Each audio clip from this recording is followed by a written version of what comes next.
সেই রাতের কথা আমি কোনোদিনও ভুলতে পারবো না মাস্টারমশাই। অবিনাশ জ্যাঠা সব কিছু জানেন। আপনি তো জানেন না সেদিন কি হয়েছিল। আপনি সেদিন থাকলে জানতেন, তাহলে বুঝতেন কেন আমি আপনাকে সব কথা বলতে চাই না মাস্টারমশাই। রতন নামের ছেলেটা মাথা নিচু করে কথাগুলো বলে চলেছিল। সুজয়ের ঘরে বিছানার ওপর বসেছিল অবিনাশ হালদার, সুজয় আর রতন। রতনের কথাগুলো শুনে সুজয় একবার মুখ তুলে তাকায় অবিনাশের দিকে। অবিনাশের মুখটা কেমন যেন ফ্যাকাশে হয়ে রয়েছে। রতনের কথাগুলো যে সত্যি সে কথা অবিনাশের মুখের দিকে তাকাতেই সুজয় বুঝতে পেরেছিল, কিন্তু একটা ব্যাপার সুজয় বুঝতে পারছিল না। একটু আগে ব্যাপারটা কি ঘটল? জঙ্গলের মধ্যে ওরা কাকে দেখতে পেল? তাছাড়া যে জিনিসটাকে দেখে অবিনাশ এবং সুজয় দুজনে এত ভয় পেল, সেটাতে রতন কোনোভাবেই ভয় পেল না কেন? সে আরও এই ব্যাপারটা সম্পর্কে কৌতূহলী হয়ে কতগুলো প্রশ্ন করল। রতনের বলা শেষের কথাগুলো যেন তখনও সুজয়ের কানের মধ্যে বাজছিল। ও নিজে নিজে বেরিয়ে আসেনি, কেউ ওকে বাইরে বার করে এনেছে। আচ্ছা রতন, তুই আমাকে একটা কথা বলতো, আমরা একটু আগে যে ভয়ঙ্কর মূর্তিটা দেখলাম ওটা আসলে কি? ওটা হলো পিশাচ। পিশাচ কাকে বলে এই কথা আপনি জানেন না মাস্টারমশাই। আপনি জানলে ও কথা জিজ্ঞাসাও করতেন না, কিন্তু আজকের যুগে দাঁড়িয়ে, মানে আজকের আধুনিক যুগে দাঁড়িয়ে এই সমস্ত কথা কেউ বিশ্বাস করে নাকি? গল্প হিসেবে শুনতে ভালো লাগে সে কথা ঠিকই, কিন্তু কিন্তু তাই বলে দেখুন অবিনাশবাবু, আমি নিজেও এমন অনেক কিছু দেখেছি, কিন্তু আজ যেটা নিজের চোখে দেখেছি সেটা... বিশ্বাস করো মাস্টার, বিশ্বাস করো, তুমি যা দেখেছো এই নিমডাঙ্গা গ্রাম এর চেয়ে অনেক বড় কিছু দেখেছে।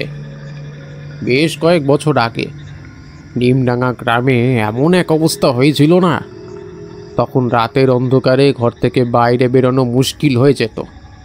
এখন তো তাও অনেক ভালো। রতনের বয়স তখন কত? হ্যাঁ, অনেক কম। রতনের বাবাকে তুমি দেখোনি?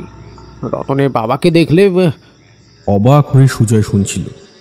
রতনের মা নেই, কিন্তু অবিনাশ বাবুর কথা শুনে তার মনে হলো রতনের বাবাও বোধহয় নেই। রতনের দিকে তাকাতেই রতন মাথা নিচু করে ফেলল। আচ্ছা, প্রথমে সত্যি করে বলতো, তুই আমায় কি কি মিথ্যে কথা বলেছিস? তোর মা নেই সে কথা আমায় বলেছিস, কিন্তু তোর বাবার তাহলে কি হলো? শোনো মাস্টার মশাই, এই তোমাকে তুমি করেই বলছি। তুমি করে বললে বড্ড আপন বলে মনে হয় তো। তা যা বলছিলাম, রতনের মা অনেক দিন আগেই মারা গেছে, কিন্তু রতনের বাবা বেঁচে আছে না মারা গেছে সে কথা কেউ জানে না। এই নিমডাঙ্গা গ্রাম থেকে রতনের বাবা হঠাৎ করেই একদিন হারিয়ে গিয়েছিল, আর সেই হারিয়ে যাওয়ার সাথে আজ তুমি যাকে দেখেছ তারও সম্পর্ক আছে। তুমি দেখলে না, ওই ওকে দেখেই রতনের মুখটা কেমন যেন শক্ত হয়ে গিয়েছিল।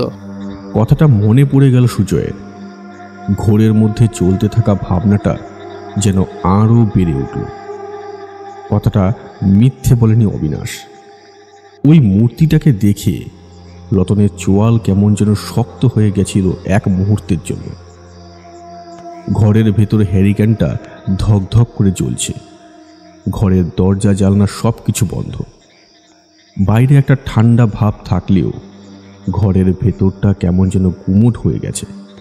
হ্যারিকেনের কাঁপতে থাকা আলোতে ঘরের দেয়ালে ওদের তিনজনের ছায়া কেমন যেন অদ্ভুত বলে মনে হচ্ছে। যেন মনে হচ্ছে ছায়াগুলো জীবন্ত। ছায়াদের একটা নিজের জীবন আছে। ওরা চাইলেই মানুষের সঙ্গে থাকার অভ্যাসটা ছেড়ে যখন তখন বেরিয়ে আসতে পারে, দেওয়াল, রাস্তা কিংবা অন্য কোনো একটা মাধ্যম থেকে। এসব কথা সুজয়ের বেশি মনে হচ্ছিল না। সুজয়ের মনে হচ্ছিল ওই অদ্ভুত মূর্তিটার মুখ। যতবারই মনে হচ্ছিল ততবারই মনে মনে সে কেমন যেন কেঁপে উঠছিল। দেখো মাস্টার, তুমি একদিন আমাদের সঙ্গে ঠাকুরমশাইয়ের কাছে চলো। ঠাকুর মশাইয়ের কাছে গেলে ভালো লাগবে। বিশ্বগ্রাম ফিরে এলেই আমি তোমায় একদিন জানাবো, বুঝলে? আর তোমার তো বিকেলে পর থেকে আর তেমন কোনো কাজও থাকে না, রতনকে নিয়ে চলে যাবে না হয়। সুজয়ের কেমন যেন মনে হচ্ছিল যে অবিনাশবাবু কথা ঘোরাবার চেষ্টা করছে।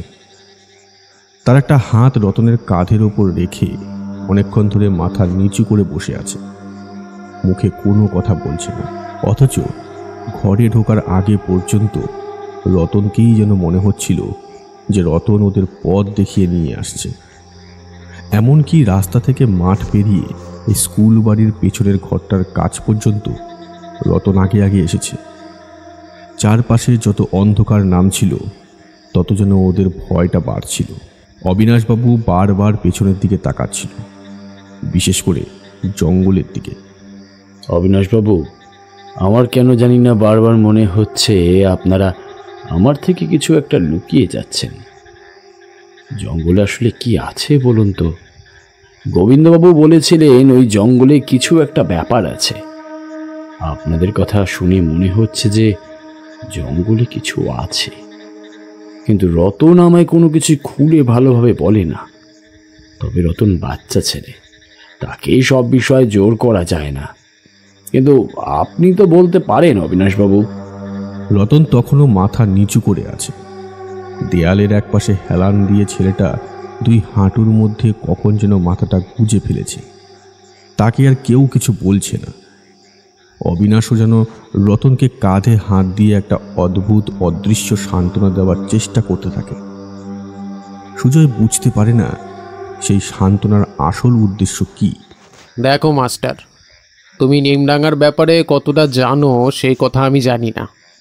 সমস্ত কিছু তোমায় এখন বলছিও না, কারণ সে কথা বলতে গেলে অনেক সময় লাগবে।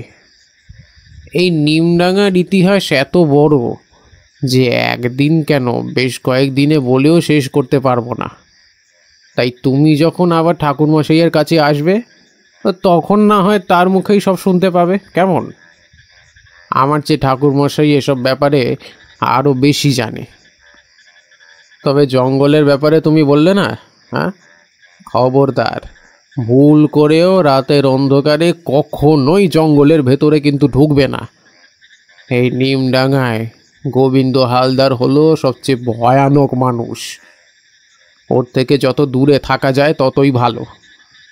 কিন্তু গোবিন্দ হালদার রাতের বেলা ওই জঙ্গলে ঢুকলে সঙ্গে আলো ও লোকজন আর একটা বিশেষ জিনিস নিয়ে যায়। সেই বিশেষ জিনিসটা কি? তা জানি না।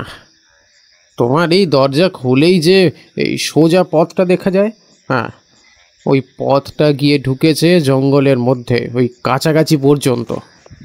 তাতে সমস্যা নেই, কিন্তু সমস্যা হলো যে বেশি গভীরে চলে গেলে আর একবার ওই জঙ্গলের কাছে গিয়ে দাঁড়ালে তোমার বারবার মনে হবে যে ওই জঙ্গল থেকে কেউ তোমায় ডাকছে, এই নিশির মতো।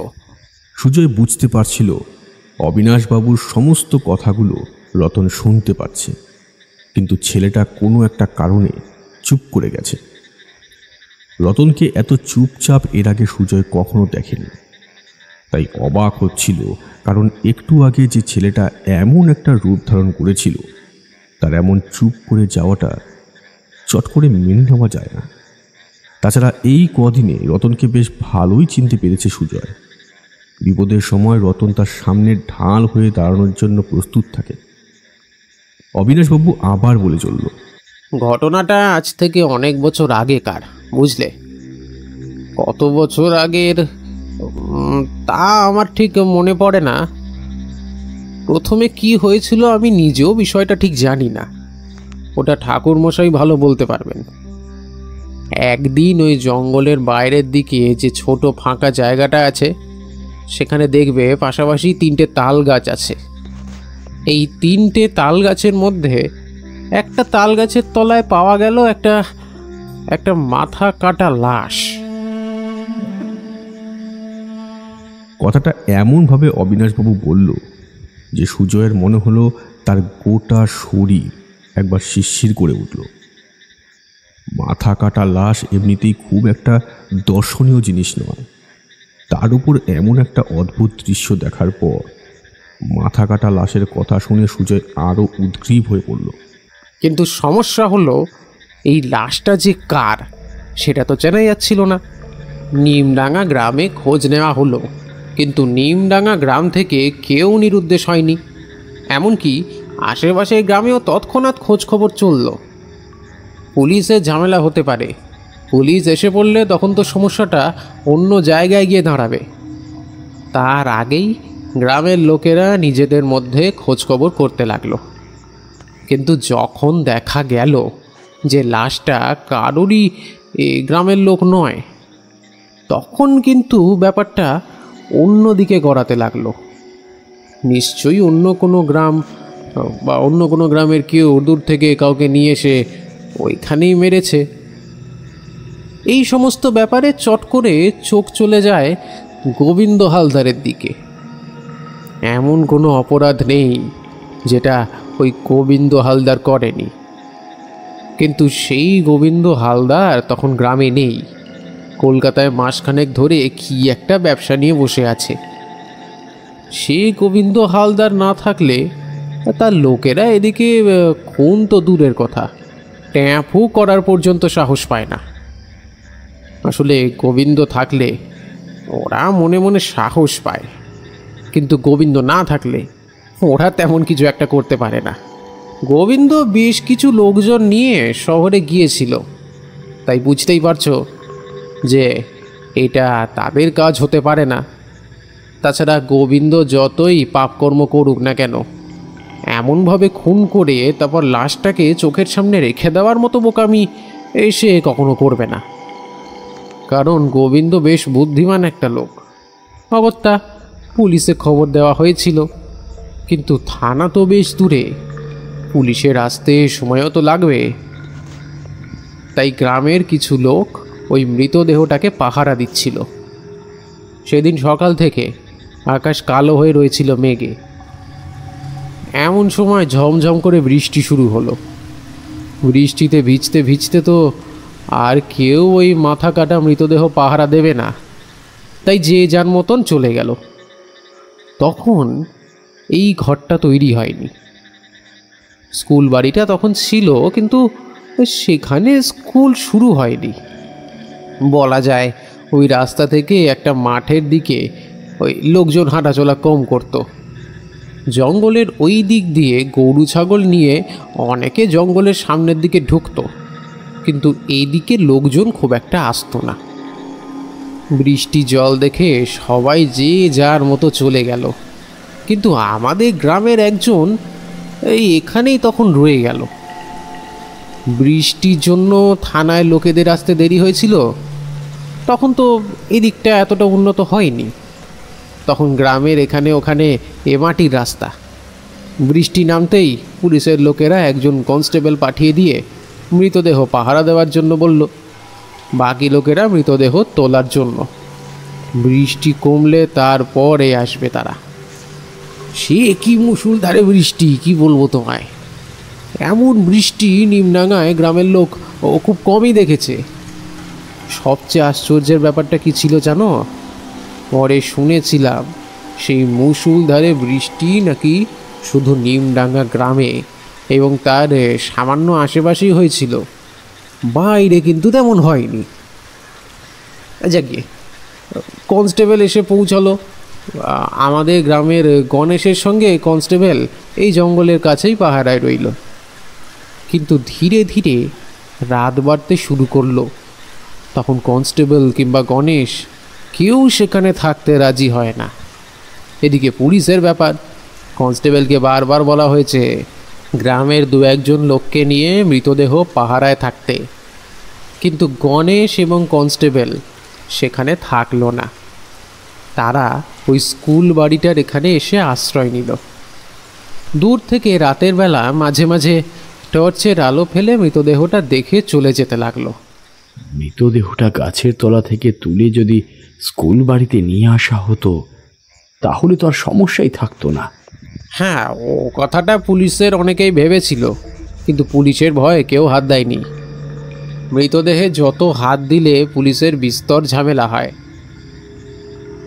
তাছাড়া আরো ভয়ানক ব্যাপার না, মাথা কাটা মৃতদেহ, কোথা থেকে কি হয়ে যাবে।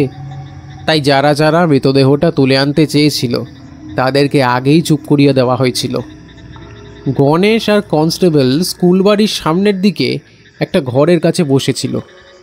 তখন ওই পিছনের দিকটায় দেওয়ালটা তৈরি হয়নি, ওটা তৈরি হয়েছে অনেক পরে। ওখানে একটা জানলা থেকে দূরে ওই তাল গাছটা পর্যন্ত ভালোভাবে না হলেও ওই অস্পষ্টভাবে দেখা যেত। এরপরে যে বাকি ঘটনা সেটা আবার গণেশের মুখে শোনা, তো সেইভাবেই বলছি, শোনো। কথাটা বলে অবিনাশ একবার গলা খাকানে দিয়ে নিল। রতন এতক্ষণে মুখ তুলেছে, তার মুখ শক্ত ফ্যাকাশে হয়ে গেছে। দেয়ালের কাছে হেলান দিয়ে সে কেমন যেন অবসন্নর মতো বন্ধ দরজার দিকে তাকিয়ে রইল। কিন্তু সুজয়ের মনে হতে লাগলো শুধু বন্ধ দরজার দিকে তাকিয়ে নেই রতন, যেন বন্ধ দরজার দিকে তাকিয়ে কিছু একটার জন্য অপেক্ষা করছে। অবিনাশ থেমেছিল। ঠিক সেই সময় বাইরে কিসের জন্য একটা শব্দ হলো, যেন ঘরের চালের ওপর কিছু একটা এসে পড়েছে। হঠাৎ করে শব্দটা হয়েই আবার বন্ধ হয়ে গেল। রতন সঙ্গে সঙ্গে উঠে বাইরে যাওয়ার জন্য নামতে যাচ্ছিল। অবিনাশ তার হাতটা চেপে ধরে বলল, রতন শোন বাবা, বাবা যাস না। আরে তোর বাবা আমাদের গ্রাম থেকে এইভাবেই চলে গেছে। তোর যদি কিছু হয় তাহলে তোর বাবা যদি কখনো ফিরে আসে তখন আমরা কি জবাব দেব বল দেখি। রতন চোখ তুলে তাকায় অবিনাশের দিকে, আর সুজয়ের মনে হয় এই প্রথমবার সে রতনের চোখে এমন একটা অদ্ভুত দৃষ্টি দেখতে পাচ্ছে। তার চোখ কেমন যেন ফ্যাকাশে শক্ত, যেন সেই চোখ দিয়ে অবিনাশের বুকের ভেতরটা পর্যন্ত ওড়ে নেওয়ার চেষ্টা করছে রতন। তারপরেই অবশ্য তার চোখের সেই উজ্জ্বল ভাবটা কমে যায়। সুজয় রতনের একটা হাতের ওপর হাত রেখে বলে, রতন, চিন্তা করিস না বাবা, তোর বাবা ঠিক ফিরে আসবে একদিন। তাছাড়া এখন তো আমি এখানে আছি, তোকে তো আমি বলেছি আমি তোর দাদার মতোই। রতনের চোখের উজ্জ্বল দৃষ্টি হঠাৎ যেন কমে আসে। সে একবার সূর্যের দিকে আরেকবার অবিনাশের দিকে তাকিয়ে আবার দেওয়ালে হেলান দিয়ে বসে পড়ে। বাইরেও সব শব্দ হলে রাতের বেলা বেশি নজর দেবেন না মাস্টার। তারপর যে বলছিলাম শোনো, গণেশ আর কনস্টেবল পালা করে জানলার কাছে এসে আলো ফেলে, কিন্তু এত দূর থেকে কি আর আলো ফেলে সেই মৃতদেহটা দেখা যায়? গণেশ আর কনস্টেবল মিথ্যে বলেছিল, তা আমরা সবাই জানি, আর পুলিশও জানে। আসলে বৃষ্টির হাত থেকে বাঁচতে ওরা এখানে এসে ঢুকেছিল। তাছাড়া গণেশ একটা অপদার্থ, তার কোনো কাজ নেই। তার 3 দাদা গ্রামে তখন চাষের কাজ করে। গণেশের যখন যা ইচ্ছে হয় করে, বাড়ি গেলেই তো পেট ভরে খেতে পায়, তাই আর তার কোনো চিন্তা নেই। বেশিরভাগ সময় নেশা করে এখানে ওখানে পড়ে থাকে। গণেশ কনস্টেবলের সঙ্গে জুড়ে গল্প শুরু করলো। এমন সময় তাদের মনে হলো কি যেন সামনের বারান্দা ধরে হাঁটতে হাঁটতে ওদের দিকে এগিয়ে আসলো। ফুলবাড়ির কাছে ওই সামনে যে বারান্দাটা আছে, সেই লম্বা বারান্দা ধরে কেউ একটা হাঁটছে। কথাটা মনে হতেই কনস্টেবল টর্চটা তুলে আলোটা ফেলে বাইরে বারান্দার দিকে এগিয়ে গেল।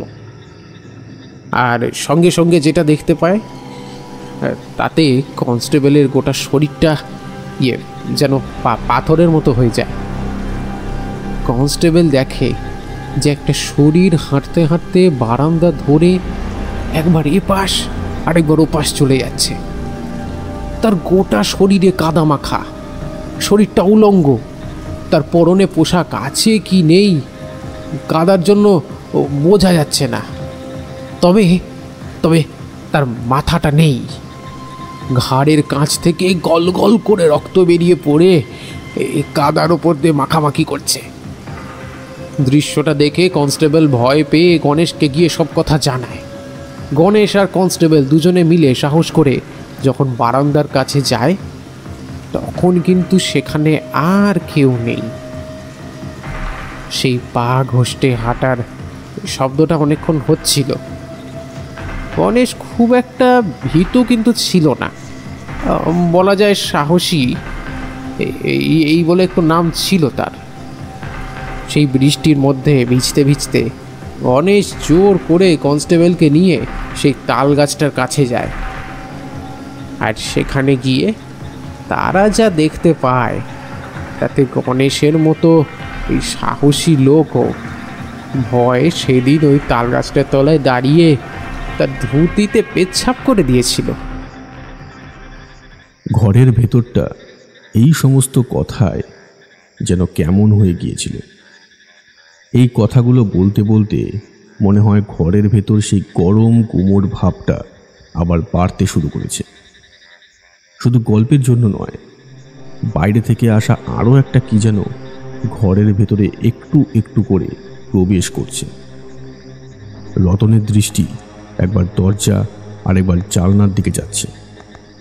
সেদিকটায় সুজয় খেয়াল রেখেছিল, কিন্তু অবিনাশবাবুর মুখে এমন একটা কথা শুনে সে উদ্গ্রীব হয়ে সেদিক থেকে চোখ সরিয়েছে মাত্র এমন সময় রতন কেমন যেন অদ্ভুত গলায় চিৎকার করে বলে ওঠে, ধর চাই, বাইরে কে যেন দাঁড়িয়ে আমাদের কথা শুনছে।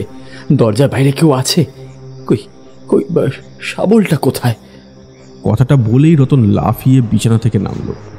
তারপর ঘরের এক কোণে রাখা শাবলটা নিজের হাতে তুলে নিল। অবিনাশ এবং সুজয় বাধা দেওয়ার আগে রতন ছুটে গিয়ে ঘরের দরজার পাল্লাটা একটা হ্যাচকা টানে খুলে দিল। হাতের শাবলটা মাথার উপরে তুলেই চালিয়ে দিল সামনের দিকে।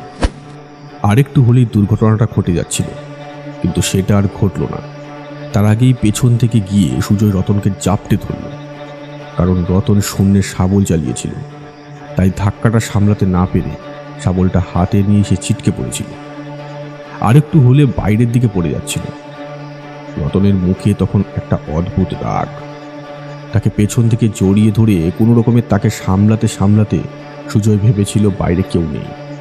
রতন হয়তো ভুল করেছে, কিন্তু ঠিক তখনই বারান্দার বাইরে সেই জঙ্গলের দিকে রাস্তাটার কাছে এই আধো অন্ধকারে একটা অদ্ভুত ব্যাপার দেখে সুজয়ের মেরুদণ্ডটা যেন শক্ত হয়ে গেল। জঙ্গলের দিক থেকে একটা কালো কুচকুচে মূর্তি যেন এক পা করে এগিয়ে যাচ্ছে জঙ্গলের দিকে। বাইরেটা হঠাৎ বেশি অন্ধকার হয়ে এসেছিল, আর তার মধ্যেই কখন যেন ফোঁটা ফোঁটা বৃষ্টি নেমেছিল। একটা বিদ্যুৎ চমকের আলো হল। এই ব্যাপারটা দেখতে পেয়ে চমকে উঠেছিল সুজয়। একবারের জন্য মনে হলো একটু আগে পথের কাছে দেখা জঙ্গলের মধ্যে সেই বিভৎস মূর্তিটা আর ওই ছায়া মূর্তিটার মধ্যে কোনো তফাৎ নেই। অবিনাশ উঠে এসেছিল। একটা হ্যাচকা টানে ওদের দুজনকে ঘরের ভেতরে ঢুকিয়ে দরজাটা বন্ধ করে সপাটে একটা চড় মারল রতনের গাল লক্ষ্য করে। রতন হাতের শাবলটা ফেলে দিল। এই শব্দটা ঘরের ভেতরে যেন একটা অনুরণন রইল। অবিনাশের হাতের চড় খেয়ে রতন ছিটকে গিয়ে পড়ল ঘরের মেঝেতে। তোর কি মনে হয় বলতো? হ্যাঁ, তোর কি মনে হয় যে তোর বাবার জন্য আমাদের খারাপ লাগে না, তাই তো? তোর বাবার জন্য কি আমাদের গোটা গ্রামের কেউ কিছু করেনি রে? হ্যাঁ, কেউ চেষ্টা করিনি আমরা? না, কেউ চেষ্টা করেনি, কেউ করেনি। সবাই মিলে বাবাকে আটকাতে পারতো। তাহলে তাহলে আমায় একা হয়ে যেতে হতো না। সেদিন সবাই মিলে ওই মাস্টার মশাইকেও আটকাতে পারতো। তাহলে তাহলে মাস্টার মশাইকে আমার চোখের সামনে অমনভাবে মরতে হতো না। যদি নিমডাঙ্গা গ্রামের সবাই মিলে অন্তত একটা বাড়ির জন্য একসাথে সাহস করে লড়াই করতে পারতো, তাহলে আমাদের গ্রামটা এমন হয়ে যেত না অবিনাশ জ্যাঠা।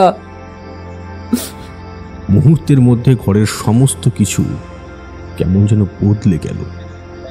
রতনের দু চোখে হুড় হুড় করে নেমে আসছে কান্নার জল। ঘরের মেঝের উপরে বসে পড়েছে সুজয়। পাথরের মতো দাঁড়িয়ে রয়েছে অবিনাশ। সে যে কি করবে বুঝতে না পেরে এগিয়ে গেল রতনের দিকে। তার কাঁধের ওপর একটা হাত রেখে বলল, শোন বা, তুই বুঝতে পারছিস না, মৃত্যু ভয় সবার থাকে, কিন্তু তোর বাবার ছিল না। মাস্টারেরও ছিল না। আরে কিন্তু বাকিদের তো আছে। হয়তো সেদিন যদি সবাই মিলে তোর বাবার সঙ্গে জঙ্গলে ঢুকতো, কিংবা কিংবা সেই রাতেই যদি সবাই মাস্টারের সঙ্গে থাকতো, তাহলে হয়তো হয়তো ওদের দুজনের মধ্যে কাউকে হারিয়ে যেতে হতো না। এই কিন্তু বিশ্বাস কর রতন, সেদিন তো আমিও ভয় পেয়েছিলাম রে, আমিও ভয় পেয়েছিলাম। রতন এখন আর নিঃশব্দে কাঁদছে না, কেমন যেন ঘোরের মতো হাউ মাউ করে কাঁদছে। তার কান্নার শব্দ গোটা ঘরের ভেতর গুমড়ে গুমড়ে ছড়িয়ে পড়ছে। এই প্রথম রতনের মধ্যে একটা ব্যাপার দেখতে পেল সুজয়।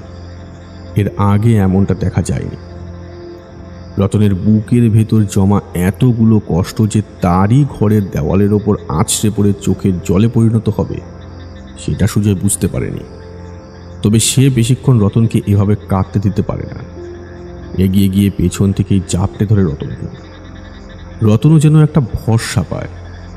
দুটো হাত দিয়ে সুজয়ের দুটো হাতকে ধরে বলে, আপনাকে আমি বাঁচাতে পারতাম না মাস্টারমশাই, তখন আমি অনেক ছোট, কিন্তু ওই মাস্টারমশাইকে আমি বাঁচাতে পারতাম, কিন্তু কিন্তু আমি পারিনি, আমি বাঁচাতে পারিনি। রতনের কান্নাটা আস্তে আস্তে কমে আসতে লাগলো। অবিনাশ পাথরের মূর্তির মতো বিছানায় বসে পড়েছে। সুজয়ের মনে হলো সে এই স্কুল বাড়িতে একটা বাচ্চা ছেলেকে ভেঙে পড়া অবস্থায় ধরে নেই, জড়িয়ে ধরে আছে যেন সেই ছোটবেলার নিজেকেই, যেদিন তাকে জড়িয়ে ধরার মতো এমন একটা হাত প্রয়োজন ছিল। ঘরের ভেতর একটা অদ্ভুত নিস্তব্ধতা নেমে এসেছিল।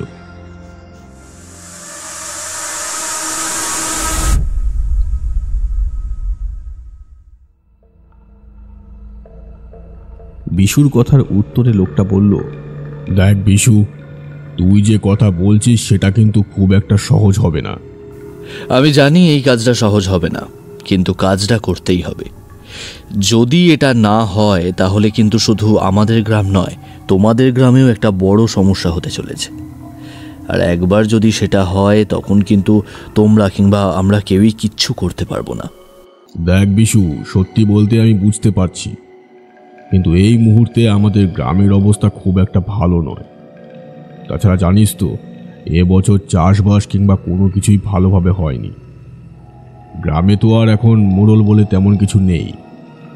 তবে ওই যেটা হয় আর কি, আমরাই কয়েকজন মিলে সমস্ত কিছু দেখাশোনা করি। সে রাজনৈতিক পার্টি বল বা অন্য কিছু বল, সবই আমাদের হাতে। কিন্তু এখন এমন অবস্থা নেই যে এমন কাজ করতে পারি। তোর কাছে তো সব কিছুই আছে, তোর গ্রামের লোক আছে, বিশেষ করে ওই গোবিন্দ হালদারের কাছে গিয়ে একবার যদি কথাটা বলিস, তাহলে গোবিন্দ হালদার সব দিক থেকেই সাহায্য করবে। গোবিন্দকে বলা মানে তাকে দলে নেওয়া, আমি তো সেটাই চাইছি না। গোবিন্দ যদি একবার ব্যাপারটা জানতে পারে তাহলে কিন্তু ও আর কাউকে কিচ্ছু দিতে চাইবে না, সমস্ত কিছুই একা একা নিতে চাইবে। আর গোটা ব্যাপারটাতে পুলিশের নজর কিন্তু অল্প অল্প রয়েছে। একবার কোনো খবর বাইরে বেরোলে পুলিশ কিন্তু গোটা নিমডাঙ্গা এবং আশেপাশে গ্রামে তল্লাশি করে ফেলবে, তখন কিন্তু সমস্যায় পড়বো আমরা। সমস্যাটা শুরু করেছিস তুই, এখন যদি তুই সমস্যায় পড়িস তাহলে তো আমাদের কিছু করার নেই। এখন সাহায্যের জন্য আমাদের কাছে এসেছিস, কিন্তু যখন বিশু চেয়ার ছেড়ে উঠে দাঁড়ালো, তারপর সামনের টেবিলের উপর একটা খুশি মেরে বলল, নিমডাঙ্গা গ্রামে যদি আবার কোনো সমস্যা হয় তাহলে কিন্তু আমি কাউকে ছাড়ব না। আর একটা কথা, যদি আমাকেই সব কিছু করতে হয় তাহলে কিন্তু আমি কারোর কথা শুনবো না। কথাটা বলে বিশু চেয়ারটাকে প্রায় লাথি মেরেই ঘর থেকে বাইরে বেরিয়ে আসে। চলে যাওয়ার পথের দিকে দৃষ্টি রাখে বসন্ত। বাইরে রাতের অন্ধকার নামতে শুরু করেছে। বিশু চলে যেতেই বসন্ত হাতছানি দিয়ে ডাকে তার পাশে একজন লোককে। তারপর বলে, বিশু দুটো দিন এই গ্রামে থাকবে, বিশুর ওপর একটু নজর রাখিস তো। বেটা কোথায় কোথায় যায় দেখিস। জঙ্গলের দিকে যদি যায় তাহলে ভালো করে নজর রাখতে হবে। ওই জঙ্গলে বিশু কোথায় যায়, কি করে, সব কিছু কিন্তু আমাদের জানতে হবে। কিন্তু বসন্তদা, জঙ্গল তো নিমডাঙ্গাতে আছে, তাহলে বিশু যদি জঙ্গলে ঢুকতে চাইতো তাহলে ওই দিক দিয়েই তো ঢুকতে পারতো। গাধার মতো কথা বলিস না। জঙ্গল যেমন নিমডাঙ্গায় আছে তেমন আমাদের এই গ্রামের শেষেও আছে জঙ্গলটা, কোনো গ্রামেই পড়ছে না। তাই তো জঙ্গলটা সবার জন্য। ওই জঙ্গলের ভেতরে যে কি হচ্ছে সেই ব্যাপারে বিশু অনেক কিছু জানে। গোবিন্দর সঙ্গে আমার একবার কথা হয়েছে। গোবিন্দ জঙ্গলের ভেতরে কোনো 2 নম্বর কাজকর্ম করছে। মালটা ভালো নয়, তবে ওকে হাতে রাখা দরকার। ওর বেশ লোকজন এবং পয়সা কড়ি আছে, ওসব আমাদের কাজে লাগবে। কিন্তু বিশুকে চটালে চলবে না। বিশু অনেক কিছু জানে, তাই ওর ওপরে নজর রাখবি, কিন্তু আমার কথা ছাড়া কোনো কিছুই করবি না, বুঝলি? বিশু হুড়মুড় করেই বেরিয়ে এসেছিল ঘরটা ছেড়ে। গ্রামের পথে নামতেই চারপাশ থেকে অন্ধকারটা যেন তাকে চারপাশ থেকে জড়িয়ে ধরল। বিশুর মনে হলো কাজটা ভালো করল না সে। যেভাবেই হোক বসন্তকে রাজি করানো দরকার ছিল। সে একা একা কিছুই করতে পারবে না। নিমডাঙ্গা গ্রামে সমস্ত কথা শুনলে তাকে সাহায্য করবে একমাত্র ঠাকুর মশাই। তাছাড়া অবিনাশ করলেও করতে পারে। মাস্টার লোকটা খারাপ নয়, তাকেও দলে টানা যেতে পারে। তবে গ্রাম থেকে আর কেউ তার সঙ্গে আসবে না। নিমডাঙ্গা গ্রামের লোক 2 বার মৃত্যু ভয় দেখেছে। সেই মৃত্যু ভয় কাটিয়ে আবার ওরা কিছুতেই বিশুকে সঙ্গ দেবে না। সময় এগিয়ে আসছে, আরও বেশি দেরি হয়ে গেলে কেউ বাঁচতে পারবে না। বিশু আগে আগেই হাঁটছিল, কিন্তু জঙ্গল মতো জায়গাটা থেকে কখন যেন একটা ছায়া মূর্তি পেরিয়ে বিশুর পিছু নিল। বিশু সেটা বুঝতে পারল না। আকাশের চাঁদের আলো আর পৃথিবীর বুকের অন্ধকার 2 মিলিয়ে যেন এক প্রতিযোগিতা চলতে লাগলো, কে কাকে ছাপিয়ে যেতে পারে। তবে বিশু ছাপিয়ে গেল এই দুজনকেই। তাড়াহুড়ো করে এগিয়ে গেল তার গন্তব্যের দিকে।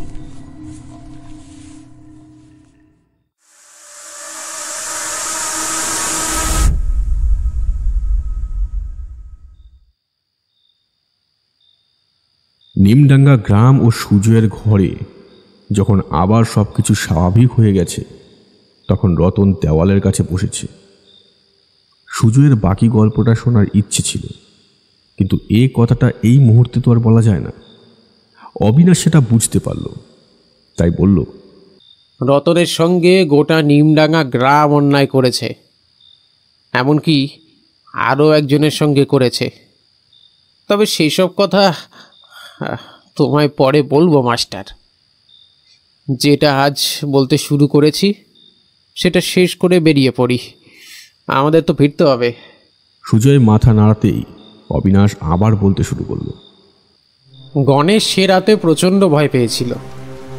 প্রচণ্ড ভয় না পেলে কোনো সাহসী মানুষ এমনভাবে ধুতিতে পেচ্ছাপ করতে পারে না, আপনি যাই বলুন। কনস্টেবলের হাতে লাঠি ছিল, তা সত্ত্বেও সে ভয়ে পেছনে ছুটে পালাতে গিয়ে সেই ঝড় বৃষ্টির মধ্যে মাটিতে পড়ে পা ভেঙেছিল। 2 দিন ওরা দুজনে উন্মাদের মতো কথা বলেছিল। তারপরে 3য় দিনে সব কিছু স্বাভাবিক হয়ে এসেছিল। রতনের বাবা ওই মোহনের সাহায্যে তখন ওদের কাছ থেকে জানা গেছিল সব কিছু। গণেশ যখন তালগাছের কাছে গিয়ে দাঁড়ায় তখন দেখেছিল যে গলা কাটা মৃতদেহটা সেখানে নেই। কনস্টেবল কিন্তু সেটা দেখেনি। কনস্টেবল দেখেছিল যে গলা কাটা মৃতদেহটা সেইখানেই বসে আছে, কিন্তু তার চেয়ে মাত্র 2 হাত দূরে পড়ে আছে তার কাটা মাথাটা। গলা কাটা জায়গাটা থেকে যেন ফিনকি দিয়ে রক্ত বেরিয়ে আসছে, আর সেই রক্ত হাঁ করে এই জিভ বার করে খেয়ে চলেছে মাটির উপরে পড়ে থাকা সেই কাটা মাথাটা। তার মুখ, দাঁত, এমনকি জিভ পর্যন্ত রক্তে ভরে গেছে।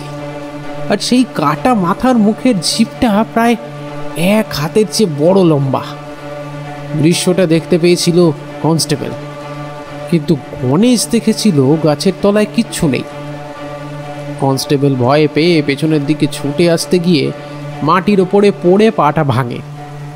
তখন গণেশ পিছনের দিকে তাকিয়ে সেই আধো অন্ধকারের মধ্যে কনস্টেবলের হাতে ওই পড়ে যাওয়া টর্চের আলোয় দেখতে পায় কনস্টেবলের ঠিক মাথার কাছে এই 4 হাত পায়ে কুকুরের মতো বসে আছে সেই মাথা কাটা মৃতদেহটা থেকে টপটপ করে গড়িয়ে পড়ছে রক্ত কনস্টেবলের মুখের উপরে, আর তার সঙ্গে একটা ধারালো ছুরি। সেই ছুরিটা দিয়ে মৃতদেহটা কনস্টেবলের গলার উপর ক্রমাগত কোপ মেরে মেরে চলেছে, যে একটা ফুটো করে ফেললো কোপ মেরে মেরে, আর সেই ফুটো থেকে গল গল করে রক্ত বেরিয়ে আসছে। রক্তে কনস্টেবলের মুখ একেবারে ভরে যাচ্ছে। গণেশ সঙ্গে সঙ্গে সামনে দেখতে পেল সেই ছুরি দিয়ে গলা কাটা মৃতদেহটা কোপাতে কোপাতেই কনস্টেবলের মাথাটা ঘর থেকে আলাদা করে তুলে নিয়েছে নিজের হাতে, আর তারপর সেটা উল্টো করে বসাতে চাইছে নিজের গলার কাছে। দৃশ্যটা দেখে কারোরই মাথা ঠিক থাকবে না, বিশেষ করে এমন রাতে, এই অন্ধকারের মধ্যে, বৃষ্টির মাঝে এমন একটা দৃশ্য যদি দেখে গণেশ ধুতি ভিজিয়েই ফেলে তাহলে আর দোষটা কোথায়। তারপরে মোহন যখন এসে ওদের দুজনকে ঠিক করেছিল তখন দুজনের কাছ থেকে এই দুরকম কথা শুনে গিয়েছিল। আমি যেরকম শুনেছিলাম সেরকমটাই বললাম, ওরা হয়তো আরো অদ্ভুত কিছু দেখেছিল। সুজয়ের মনে হচ্ছিল এটাই কি যথেষ্ট নয়? আরও অদ্ভুত কিছু দেখার কি কোনো প্রয়োজন আছে? রাতের অন্ধকারে যদি এমন কোনো একটা দৃশ্য সে নিজে দেখতে পায় তাহলে কি সে ভয় পাবে না? ঘরে থাকতে থাকতে তারও অদ্ভুত কিছু অনুভূতি হয়নি সে কথা নয়, কিন্তু সেসব কথা এখন বললেও ওরা ভাববে সে ভয় পেয়েছে। রতন তো খানিকটা জানে, কিন্তু রতনের এমন অদ্ভুত অবস্থা, বিশেষ করে মাস্টার মশাই বলে যার কথা সে বলছিল, এর আগে কোনো এক মাস্টার মশাই এখানে এসেছিল ওই স্কুলটা চালাতে, এ কথা আমি আগেও শুনেছিলাম। কিন্তু রতন যে কথা বলল, মানে সেই মাস্টার মশাই কি এইখানেই মারা গেছিলেন? অবিনাশ কিছু একটা বলতে গিয়ে চুপ করে গেল, যেন রতনের দিকে তাকিয়ে চুপ করে গেল। তারপর কথার খেই বদলে বলল, আরে কী সব বলছো মাস্টার? আচ্ছা, বৃষ্টি নেমেছে যে, রাতের খাবারের কোনো জোগান হয়েছে? হ্যাঁ, রাতের বেলা খাবে কি? হ্যাঁ, রান্না সেভাবে হয়নি। দুপুরে যেটুকু রান্না হয়েছে তাতে আমার রাতের খাবার হয়ে যাবে। তবে রাত তো অনেক হলো, আপনি আর রতন যাবেন কি করে? এই অন্ধকারে বৃষ্টির মধ্যে বাইরে যাওয়াটা কি ঠিক হবে? ও, আমাদের অভ্যাস হয়ে গেছে। হ্যাঁ, ঠিক চলে যাব। তাছাড়া রতন আর আমি দুজনে থাকবো, অসুবিধা হবে না। তবে মাস্টার, তুমি একটু সাবধানে থেকো, বিশেষ করে এই কয়েকটা দিন। কেমন? এই কয়েকটা দিন কিন্তু আসলে ভালো নয়। আমাদের গ্রামে যে দুটো ঘটনা ঘটেছিল তা কিন্তু এই সময় ঘটেছিল। এই সময়টা একটু সাবধানে কাটাতে পারলে আর কিছু হবে না। আরেকটা কাজ করো, বিশু ফিরলে তোমায় খবর দেব। একদিন ঠাকুরমশাইয়ের কাছে এসো, কেমন? সুজয় বুঝতে পারল অবিনাশ বোধহয় উঠে পড়ার তাল করছে, আর সেই কারণে এই সমস্ত কথা বলছে। রতন তখন পুরো স্বাভাবিক হয়ে এসেছে। সে বলল, ভাত ডাল দুটোই আছে মাস্টারমশাই, একটু গরম করে দেব কি? না হলে সব তো একেবারে ঠান্ডা হয়ে গেছে। তোকে আর এত পাকামো করতে হবে না, তুই বরঞ্চ একটা কাজ কর, তুই বাড়ি যা, বাড়িতে ফিরে তারপর গিয়ে শুয়ে পড়। আর যদি তুই চাস তাহলে এখানে রাতের বেলা থাকতে পারিস, তাতে আমার কোনো অসুবিধা হবে না। রাতের বেলা ঘরে থাকতে আমার একদম ভালো লাগে না মাস্টারমশাই। আপনি সারাদিন বললে আমি এইখানেই থাকবো, কিন্তু রাতের বেলা আমি এখানে থাকবো না। রাতের বেলা এখানে থাকলে ওই মাস্টারমশাইয়ের কথা আমার বারবার মনে পড়ে যায়। কোন মাস্টারমশাই বলতো? তখন থেকে মাস্টারের কথা বলে যাচ্ছিস, আমার আগে কি এখানে কেউ এসেছিল? আর যদি এসেই থাকে তাহলে তার কি হয়েছিল আর কেন হয়েছিল তুই কি জানিস কিছু? ওই মাস্টারমশাই মারা গেছিল, আমাদের গ্রামেই মারা গিয়েছিল ওই মাস্টারমশাই। সবাই বারবার বারণ করেছিল জঙ্গলের দিকে যেতে না, সবাই বলেছিল ওইসব ব্যাপারে থাকতে না, কিন্তু সে কারোর কথাই শুনেনি, আমার কথাও শুনেনি। সেদিন রাতে যদি আমার কথা শুনতো তাহলে আর এসব কিছুই হতো না। অবিনাশ ব্যাপারটা সামাল দেওয়ার জন্য মাঝখানে কথা কেটে বলল, রতন, এখনো সব থাক না, অনেক তো রাত হয়েছে, আমাদের তো ফিরতে হবে নাকি? এই চল, এখনই আমরা বেরিয়ে পড়ি, বাড়িতে যেতে তো খানিকটা সময়ও লাগবে। রতনের এখানে থাকার ইচ্ছে নেই, কিন্তু তবুও যেন আজ রাতে সুজয়কে ছেড়ে উঠতে ইচ্ছে করছিল না তার। কি একটা আকর্ষণ যেন সে বারবার অনুভব করছিল ওই ঘরের প্রতি, সুজয়ের প্রতি। একটু আগে অবিনাশবাবুর বলা কথাগুলো শুনতে শুনতে সুজয়ের দিকে বারবার তাকিয়ে দেখছিল রতন, কিন্তু কিছুই বুঝে উঠতে পারছিল না। তারপর এক সময় ওরা বাধ্য হয়েই বাড়ি যাওয়ার উদ্যোগ নিল। দরজার কাছ পর্যন্ত সুজয় ওদের এগিয়ে দিল। রতন বাইরে বেরিয়ে থমকে দাঁড়িয়ে বলল। অবিনাশ বলল, শোনো মাস্টার, আমরা চলে যাওয়ার পরে আর যেই দরজা ধাক্কা দিক না কেন, একদম দরজা খুলবে না। রাতের বেলা কিন্তু অনেক কিছু দেখতে পাবে জঙ্গলের দিকে, যত দৃষ্টি কম দেবে ততই ভালো। মাস্টারের কথাটা আপনি শুনতে দিলেন না, তাই না অবিনাশবাবু? কিন্তু কেন বলুন তো? সত্যি সত্যি কি ওটা শুনলে আমার কোনো সমস্যা হতে পারে? চট করে ব্যাপারটা সুজয় ধরে ফেলেছে, সেটা বুঝতে পেরে অবিনাশবাবু কেমন যেন থতমত খেয়ে গেলেন। আরে না না, সেসব কোনো ব্যাপার না। মাস্টারের ব্যাপারটা তুমি শুনবে, রতনের কাছেই শুনবে। আজ না হয় থাক, আজ এত কিছু ব্যাপার ঘটলো, তার উপরে এত কিছু শুনলে, তার উপরে আবার ওসব ব্যাপার। আর তাছাড়া তোমায় তো একা একা থাকতেও হবে নাকি? মানে আমি বলতে চাইছি যে রাতের বেলা যদি ভয় টয় পাও। এটাই ভাবছিল, আসলে রাতের বেলা যদি সে ভয় পায়, তাই ভেবেই অবিনাশবাবু অনেক কিছু চেপে রাখল, বিশেষ করে মাস্টারের ব্যাপারটা। কিন্তু মাস্টারের ব্যাপারটা শোনার জন্য সুজয়ের মনে যেন কৌতূহল একটু একটু করে বাড়তে শুরু করেছে। কিছুতেই এই ব্যাপারটাকে বাদ দেওয়া যাবে না। এই ঘরে মাস্টারের কি হয়েছিল, মাস্টার কি করতে চেয়েছিল, সব কিছু তাকে জানতেই হবে। ওরা চলে যাওয়ার পর অনেকক্ষণ ধরে সুজয় তাকিয়েছিল সেই জঙ্গলটার দিকে, যেখানটায় কালো ছায়াটাকে দাঁড়িয়ে থাকতে দেখেছিল। সেখানটায় এখন ঘুটঘুট করছে অন্ধকার।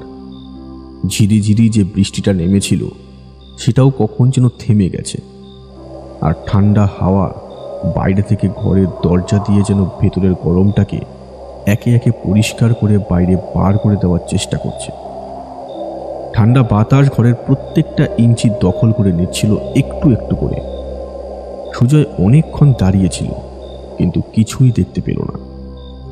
ওই দিঘির পাড়ে শোনা কবরস্থানের গল্প, ওই পিশাচের গল্প, আর ওই দূরে জঙ্গলের কাছে 3টে তাল গাছের কাছে সেই কলা কাটা মৃতদেহ, সব কিছু যেন তার মাথার ভেতরে এলোমেলোভাবে ঘুরে বেড়াচ্ছে।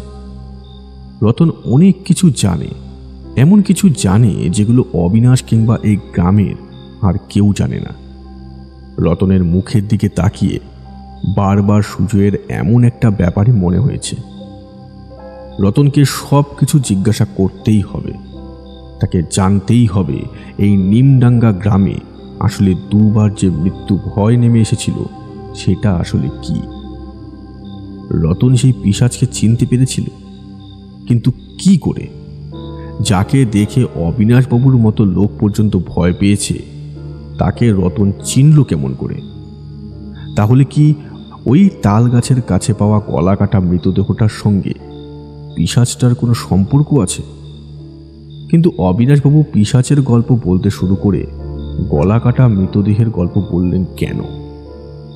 অনেক কিছুই সুজয়ের এলোমেলো বলে মনে হলো। ঘুম পাচ্ছিল তার, তাই গোটা শরীর জুড়ে একটা ক্লান্তি চলে এসেছে। আজ প্রায় গোটা দিনই সাইকেল চালানো হয়েছে, তারপরে এমন সব ব্যাপার। খাবার গরম করতে আর ইচ্ছে হলো না তার। ঠান্ডা খাবারই কোনো রকমের নাকে মুখে গুজে সমস্ত কিছু বন্ধ করে ঘরের আলোটা একটু উস্কে দিয়ে বিছানায় শুয়ে পড়ল। আজ তার ফোনটা হাতে নিতেও ইচ্ছে হলো না। রতনের সেই কান্না ভেজা মুখ আর অবিনাশবাবুর থতমতো খাওয়া অসহায় অবস্থাটা চোখের সামনে ভাসতে ভাসতেই কখন যেন ঘুমিয়ে পড়েছিল সুজয়। ঘুমটা যখন ভাঙল তখন প্রথমে কিছুই বুঝতে পারল না সে। একটা মচমচ শব্দ হচ্ছে কোথাও, কোনো বাঁশ কিংবা কাঠ জাতীয় কোনো কিছু থেকে যদি কিছু ঝুলে থাকে তাহলে যেমন শব্দ হয় ঠিক অনেকটা সেই রকম। সুজয় দেখার জন্য মাথাটা তুলে ওপরের দিকে উঠাতে যাবে, এমন সময় তার নাকে এসে ঠেকল একটা অদ্ভুত পচা গন্ধ, আর তার সঙ্গে সঙ্গে তার ঠিক কপালের কাছে ঠেকল ঠান্ডা দুটো শক্ত আঙ্গুলের মতো কি যেন। ফিরে আস্তে আস্তে মাথাটা ওপরের দিকে তুলতেই বুঝতে পারল দুটো পা তার ঠিক বিছানার উপরে কপালের কাছটায় ঝুলে রয়েছে, আর সেই দুটো পায়ের অধিকারী এখন তারই ঘরের চালের কাছ থেকে গলায় ফাঁস লাগিয়ে ঝুলছে। সুজয়ের মনের ভেতর জমা হওয়া সমস্ত ভয়টুকু যেন একসাথে এখন তার গলার কাছে এসে জমা হয়ে পড়ল। তার মনে হলো এখনই সে চিৎকার করে সমস্ত কিছু বাইরে বার করে দিতে পারে, কিন্তু সে চিৎকার করতে পারছে না। যেন মনে হচ্ছে একটা চিৎকার তার গলার কাছে এসে পড়ছে। সে চিৎকার করতে চাইছে, বলতে চাইছে, কে কোথায় আছো, বাঁচাও আমায়, এটা কে, এটা কি হচ্ছে? কিন্তু একটা অজানা কারণে তার গলার কাছে সমস্ত কিছু যেন বন্ধ করা খামের মতো বন্ধ হয়ে গেছে। ভেতর থেকে কিছু যেমন বাইরে বেরোতে পারছে না, তেমন বাইরে থেকে কিছু ভেতরে ঢুকতে পারছে না। এইবার সুজয়ের মনে হলো তার সামনে থাকা দুটো পা যেন আস্তে আস্তে দুলতে শুরু করেছে, আর ঠিক তখনই আবার সেই মতো শব্দটা হতে লাগলো। ঠান্ডা লোহার মতো শক্ত আঙ্গুলগুলো তার কপালে এসে ঠেকছে, আবার পেছনের দিকে সরে যাচ্ছে। সুজয় যেন পাথরের মূর্তির মতো থতমত হয়ে বসেছিল। সে বুঝতে পারছিল না কি করার দরকার। মাথার ভেতরটা ফাঁকা হয়ে আসছিল, মাথাটা যেন খালি খালি বলে মনে হচ্ছিল এক্ষুনি সেই শক্ত ঠান্ডা ভাত আর ডাল যেন মুখের ভেতর থেকে উঠে আসবে। কিছু করবে তার আগেই শুনতে পেল, খবরদার, খবরদার, রাতে বেলায় জঙ্গলে যেও না, ওরা কিন্তু তোমার ঘাড়ের ওপর নজর রেখেছে। চলে যাও, চলে যাও, এখান থেকে চলে যাও, চলে যাও। একটা চাপা ফ্যাঁস ফ্যাঁসে গলায় কথাগুলো তাকে বলেছে, আর কথাটা এসেছে ওই ওপরের দিক থেকে। কিন্তু সুজয়ের সাহস নেই যে সে মুখটা তুলে ওপরের দিকে তাকিয়ে দেখবে। গলায় ফাঁস লাগিয়ে যে ঝুলছে সে আসলে কে? মনে হলো দুটো পা আস্তে আস্তে নামতে লাগলো। তারপরে এক সময় সুজয় বুঝতে পারল বিছানার ওপর ঠিক যেভাবে সে বসে রয়েছে সেইভাবেই হাঁটু মুড়ে বসে রয়েছে আরও একটা ছায়া মূর্তি। চোখ মুখ বলতে তার কিছু নেই, কোনো কিছুই ভালোভাবে সুজয় বুঝতে পারছে না। শুধু বুঝতে পারছে একটা মানুষের কালো কুচকুচে মূর্তি এবার মুখ খুলল। তারপর সে আবার বলল, চলে যাও এখান থেকে, চলে যাও, তাহলে তোমাকেও কিন্তু আমার মতোই মরতে হবে, আমার মতোই বিপদে পড়তে হবে। আমি জানি তুমি সব কিছু শেষ না দেখে ছাড়বে না, আমিও সেটাই চেয়েছিলাম বন্ধু, তাই বলছি সাবধান হও। সুজয় দেখতে পেল একটা অদ্ভুত হাসি সেই ছায়া মূর্তির মুখে। সাদা দুপাটির ঝকঝকে তার যেন আস্তে আস্তে ফাঁক হয়ে যাচ্ছে, আর সেই মুখের ভেতর থেকে বেরিয়ে আসা একটা 1 হাত লম্বা লাল টকটকে জিভ। আর তারপরে আরও একটা ব্যাপার ঘটল। হঠাৎ করে তার মাথাটা ঘাড় থেকে ছিটকে পড়ল, কোনো কিছু বুঝতে না পেরে সুজয় চিৎকার করে উঠতে যাবে, এমন সময় সুজয়ের ঘুমটা ভেঙে গেল। সে দেখল ঘরের জালনার পাল্লার ফাঁক দিয়ে ঘরের ভেতরে রোদের আলো এসে পড়েছে, বাইরে পাখি ডাকছে। সুজয় বুঝতে পারল সে স্বপ্ন দেখছিল। ভাগ্যের স্বপ্ন দেখছিলাম, না হলে যদি সত্যি হতো তাহলে যে কি হতো ব্যাপারটা। না, এখানে আর এভাবে চলতে দেওয়া যাচ্ছে না, কিছু একটা করতেই হবে।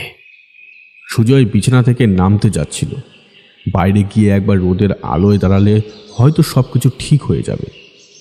কথাটা ভেবে নিচে নামতে যাবে, এমন সময় সুজয় একটা গন্ধ পায়। ঠিক স্বপ্নের মধ্যে যেমন গন্ধ পেয়েছিল, ঠিক তেমনই একটা গন্ধ। বিছানা থেকে নেমে অনেকক্ষণ সুজয় দাঁড়িয়েছিল ঘরের মাঝখানে। তারপর এগিয়ে গিয়ে দরজা খুলল। মনে মনে ভাবল, যেভাবেই হোক রতনের কাছ থেকে ওই মাস্টার মশাই ব্যাপারটা আমাকে জানতেই হবে।